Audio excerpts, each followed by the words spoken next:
started to come to the conclusion that fiction has an immaterial reality that is exactly equivalent to material reality. It is no less or more real, it is simply different. For example, we have a three-dimensional solid material chair, such as the one that I'm sitting in. This is real in material terms. Then we have the idea of a chair. The idea of a chair is perhaps more important than any single individual chair, and yet the idea of a chair exists nowhere in the physical universe. It cannot be measured in a laboratory. It is completely outside the realm of science, as are all of our thoughts, all of our internal events. To some degree, the things that happen in our heads are the only things that we can ever know with any certainty. And yet, these are precisely the things that science is, by its very nature, completely incapable of dealing with. Science, I think, would very often rather disprove consciousness on some basic level, would rather demonstrate that consciousness and awareness were a byproduct of, say, our biology, because then they would not have to deal with the problem of what Kerstler and others referred to as the ghost in the machine. Consciousness is a ghost, a spook, a phantom that somehow spoils the logic of this perfectly balanced clockwork universe, this worldview that we have created for ourselves. Now, to me, if you're going to try and come up with a new way of talking about consciousness, then that is precisely what you need to do. You have to come up with a new way of looking at the basic phenomena. It will not be scientific, it cannot be scientific.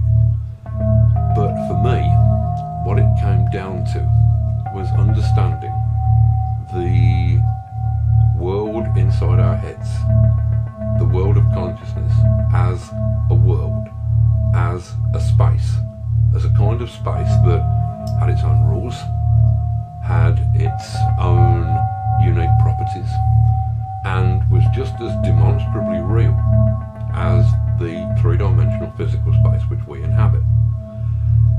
Starting to consider the nature of that space tends to lead you to consider previous attempts to define consciousness in spatial terms. You could think of Plato with his world of ideal forms, something that exists nowhere in physical reality, but which, according to Plato, must exist, must precede physical reality, must be this world of essences that all material form is merely a kind of distant echo of. There are other ideas. There is Carl Jung's idea of a mass unconscious. This again is a sort of a place somewhere within our ancestral memory. There is Karl Popper, who talked of World 3. World 3 is a kind of hypothetical abstract space in which immaterial human constructions, ideologies, for example, Marxism, these are constructs that do not actually have a material form, but are nonetheless important and often sizable mechanisms in the world of ideas. To me, the world inside our heads, I gave it the working label of idea space. I believe that it can be treated as a space, and that, yes, just as we each have our own private address in physical space, just as we have our own private house or flat or room, then so too do we have our own private area of consciousness. This is the area that we generally label as ourself. However, if you go outside your flat or house or room, then you'll find that the area beyond its walls is communal.